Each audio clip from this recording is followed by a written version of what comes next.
Channel Saraswati commerce academy. तो आज हम करने वाले हैं क्लास 12 की अकाउंटेंसी का चैप्टर नंबर 4, जिसका नेम है एडमिशन ऑफ अ पार्टनर। ये आपकी सीयूईटी की भी सबसे मेन यूनिट है। अब ये जो है यूनिट नंबर 3 में ही आपका ये जो सिलेबस है उसके अंदर आता है।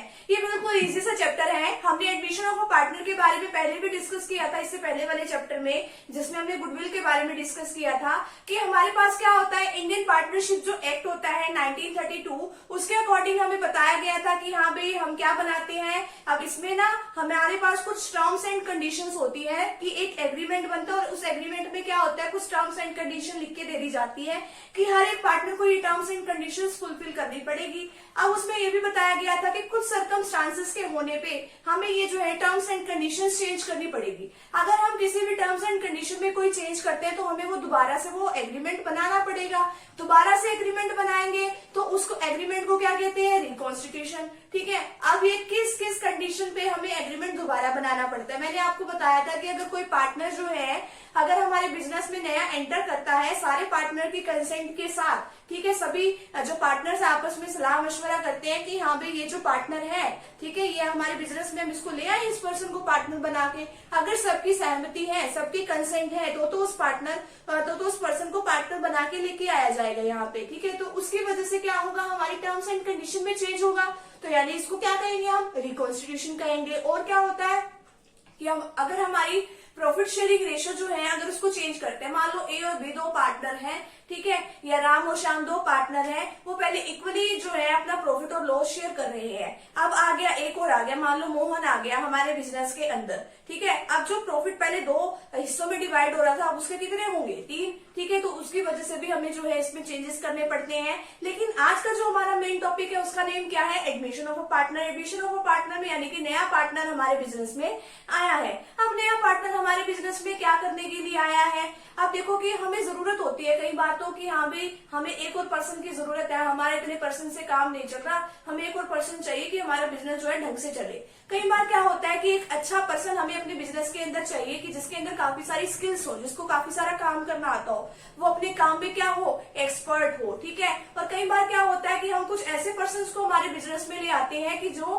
काफी पॉपुलर हो हमारे शहर में, कि अगर वो पर्सन हमारे बिजनेस में होगा ना तो उससे जो है हमारी फर्म की रेपुटेशन बढ़ेगी। ठीक है, कि अच्छा ये वाला जो पर्सन है आपके बिजनेस में है। ठीक है, अब मान लो किसी स्कूल या कॉलेजेस में कोई ऐसा टीचर चला जाए, ठीक है, कि जहाँ पे उस शहर के जितने भी बच्चे हैं वो उसके पास कहाँ जाते हो, उसकी कोचिंग लेने जाते, तो वो हर एक स्कूल को होता है कि ये वाला जो टीचर है वो हमारे स्कूल में होना चाहिए, कि हाँ भाई हमारे स्कूल का भी कुछ नाम होगा। ठीक है, तो इस सब चीजों के लिए ही हमारे पास ये ऐसे कुछ इसमें नीड पड़ती है कि हमें नया पार्टनर हमारे बिजनेस में आए। कई बार होता है कि हमें फाइनेंस की जरूरत होती है, पैसों की जरूरत होती है कि नया पर्सन हमारे बिजनेस में आना चाहिए। तो फटाफट से एक बार इसमें भी देख लेते हैं कि क्या लिखा हुआ है। स्टार्टिंग से हम रीड करेंगे इसके अंदर। अब देखो एडमिशन ऑफ अ पार्टनर में क्या है, according to the partnership act 1932। अब ये एक नंबर में भी क्वेश्चन आ सकता है कि पार्टनरशिप एक्ट कौन सा है, 1932 है। ठीक है, अ new partner can be admitted, एक नए पार्टनर को एडमिट किया जा सकता है। एडमिट यानी फॉर्म के अंदर उसको एंटर कराया जा सकता है into the form only with the consent of. Consent का मतलब क्या होता है, सहमति। किसकी सहमति से, of all the existing partner, जितने भी पार्टनर हमारे बिजनेस में काम कर रहे हैं सभी की कंसेंट होनी जरूरी है अगर हम किसी को नए को लेके आ रहे हैं। With the admission of a new partner, जब जैसे ही किसी पार्टनर का एडमिशन होगा the partnership form is reconstituted. अब रिकॉन्स्टिट्यूटेड का मैंने आपको पहले ही बताया था कि पार्टनरशिप फॉर्म में क्या होता है, एक एग्रीमेंट होता है। अगर हम उस एग्रीमेंट को चेंज करते हैं तो उसको क्या कहते हैं, हम रिकॉन्स्टिट्यूटेड। इसकी मैंने एक सेपरेटली वीडियो भी बनाई हुई है, reconstitution of a form. And new agreement is enter to carry on the business of the firm. अब एक नया एग्रीमेंट बनाया जाता है, ठीक है, अब उस बिजनेस को चलाने के लिए। अब ये तो बात होगी कि हाँ भाई एडमिशन ऑफ अ पार्टनर में कि नया पार्टनर हमारे बिजनेस में आएगा। ठीक है, नए पार्टनर के हमारे बिजनेस में आने से हमारी फर्म का क्या हो जाएगा, रिकॉन्स्टिट्यूशन हो जाएगा। अब बात आती है कि इसकी नीड क्या है, आवश्यकता क्यों पड़ी, need for a new partner in the business when more capital is needed, जब ज्यादा कैपिटल की जरूरत हो, when the new person possesses expertise and knowledge which will prove fruitful to the business. यानी कि हमारे बिजनेस के लिए काफी अच्छा रहेगा अगर कोई पर्सन जो है ऐसा चाहिए जिसको स्किलफुल भी यानी काफी नॉलेज भी हो, काफी अपने काम में एक्सपर्ट भी हो। When the new person is a renowned person and adds to the goodwill of the firm, कि अब ऐसा कोई पर्सन है जिसकी ख्याति काफी ज्यादा है, काफी पॉपुलर वो पर्सन है, अगर वो पर्सन हमारी ऑर्गेनाइजेशन के अंदर काम कर रहा होगा तो उसके लिए, हमारे ऑर्गेनाइजेशन के लिए वो सबसे ज्यादा बेनिफिशियल रहेगा। हमारी फर्म की क्या बढ़ेगी, उससे गुडविल बढ़ेगी। Next following combine needs to be done at the time of admission of a new partner. अब कुछ चीजें करनी पड़ती है, अगर कोई नया पार्टनर हमारे बिजनेस में आता है, हमें new profit sharing ratio calculate करनी पड़ती है, हमें revaluation of assets and liabilities, अभी इस सब के प्रैक्टिकल क्वेश्चंस भी हैं, अभी हम इसको वन बाय वन डिस्कस भी करेंगे।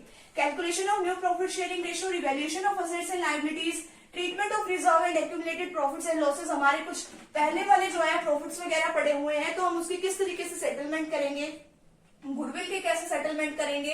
अब जो नया पार्टनर हमारे बिजनेस में आता है वो कुछ गुडविल की भी अमाउंट लेके आता है, तो उसकी किस तरीके से सेटलमेंट होती है, और एडजस्टमेंट कैपिटल की किस तरीके से करते हैं on the basis of new profit sharing ratio. यहाँ तक का आप स्क्रीनशॉट ले लीजिए, आगे जो है हम इसका नेक्स्ट पार्ट जो इसके practical question calculation of new profit sharing ratio के 4 पार्ट्स है, उसको हम डिस्कस करेंगे।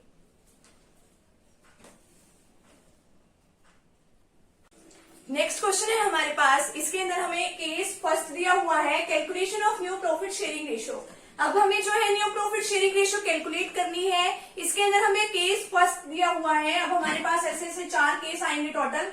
तो केस 1 में क्या बताया गया है कि when the ratio of only new partner is given, यानी सिर्फ जो रेशियो है वो किसकी दी हुई है, न्यू पार्टनर की दी हुई है। अब देखो बाकी किसी और पार्टनर ने कितना सेक्रीफाइस किया, कितना नहीं सेक्रीफाइस किया, उसके बारे में कुछ नहीं बताया। ठीक है, तो चलिए हम इसको एक एग्जांपल के साथ समझते हैं। A, b and c are partner in proportion of 3/6, 2/6 and 1/6 respectively. अब इसमें जो है 3/6, 2/6 एंड 1/6 जो है रिस्पेक्टिवली का मतलब क्या है, पहली वाली ए की, दूसरी वाली बी की, तीसरी वाली किसकी है, सी की है। अब D was admitted in the firm, अब जो है डी नया पार्टनर आ गया। ठीक है, वो कितने शेयर के लिए आया, वो आया 1/6 शेयर के लिए आया। ठीक है, अब इनकी पहले वाली रेशो कितनी थी, 3:2:1। ठीक है, अब नया पार्टनर कौन आ गया, डी का कितना शेयर है, 1/6। अब आपको कहा इन्होंने calculate the new profit sharing ratio of the partner. अब इसमें इन्होंने ये तो बताया नहीं कि हाँ भी ए ने कितना पार्ट सेक्रीफाइस किया, बी ने कितना सेक्रीफाइस किया। ठीक है, ये ऐसा कुछ नहीं कहा। अब देखो कि अगर इस सिचुएशन में हम क्या करते हैं, जो फर्म का टोटल प्रॉफिट होता है ना, उसको हम क्या मान लेते हैं, 1 मान लेते हैं। तो let total profit be is equal to, हम क्या लिख देंगे, 1। अब जो नया पार्टनर आया है उसका शेयर लिख दो, डी का शेयर कितना है, 1/6। आगे हम इसमें निकाल लेते हैं रिमेनिंग शेयर, कि यहाँ पे टोटल प्रॉफिट 1 था, 1 में से 1/6 हमने डी को दे दिया, बाकी कितना प्रॉफिट बचा हमारे पास। अब ये जो टोटल प्रॉफिट है ना, इसमें से हम जो नए पार्टनर का शेयर है वो माइनस कर लेते हैं, 1 - 1/6। इसका हम एलसीएम निकालेंगे, इसके नीचे कुछ नहीं है, हम क्या लगा देंगे, 1। एलसीएम निकालना आपको आता ही होगा, यहाँ पे आ जाएगा जो बचा हुआ शेयर है, जो रिमेनिंग शेयर है वो आ जाएगा 5/6। यानी कि अब जो 5/6 है ना, अब इनको जो है, ये जो हमारे ए बी सी, ये जो 3 पार्टनर है, अब इनको ये बचा हुआ शेयर ही मिलेगा, यानी कि 5/6 जो है वो ए को भी मिलेगा और बी को भी मिलेगा, इनकी ओल्ड शेयरिंग रेशो में। ओल्ड शेयरिंग रेशो इसकी क्या है, ए की 3/6, बी की क्या है, 2/6। अब इनको जो बचा हुआ जो शेयर है ना, रिमेनिंग शेयर, वो मिलेगा। इसको मल्टीप्लाई कर दो 5/6 के साथ, अब आगे इसको भी मल्टीप्लाई कर दो 5/6 के साथ। अच्छा, 3 पार्टनर है तो हम इसको तीनों में डिवाइड कर देंगे। ठीक है, तो सी का भी शेयर 1/6 जो है, अब यहाँ पे देखो 1/6 को भी किसके साथ कर देंगे, 5/6। यानी कि अब जो रिमेनिंग शेयर बचा है ना, उसके जितने भी हमारे ओल्ड पार्टनर होते हैं सभी के साथ हम मल्टीप्लाई कर देते हैं। इसकी मल्टीप्लाई करी कितना है, 15/36। बी के साथ इसकी मल्टीप्लाई करी कितना है, 10/36। सी के साथ मल्टीप्लाई करी आया 5/36। अब देखो डी का कैसे निकालना है, डी का केस जो है वो अलग है।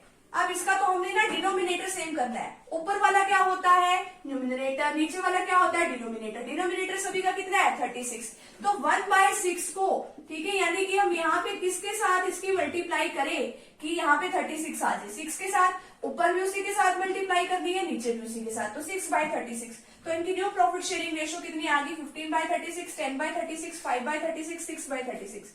तो 15:10:5:6, ये ए बी सी और डी की कितनी आ गई, ये नई रेशो आ गई है। ठीक है, तो ये वाला केस तो जो है रिमेनिंग शेयर टोटल प्रॉफिट वाला तब करना है जब हमें इसकी कोई सेक्रीफाइस के बारे में कुछ नहीं बता रखा हो। ठीक है, तो यहाँ तक का फटाफट से आप स्क्रीनशॉट ले लीजिए।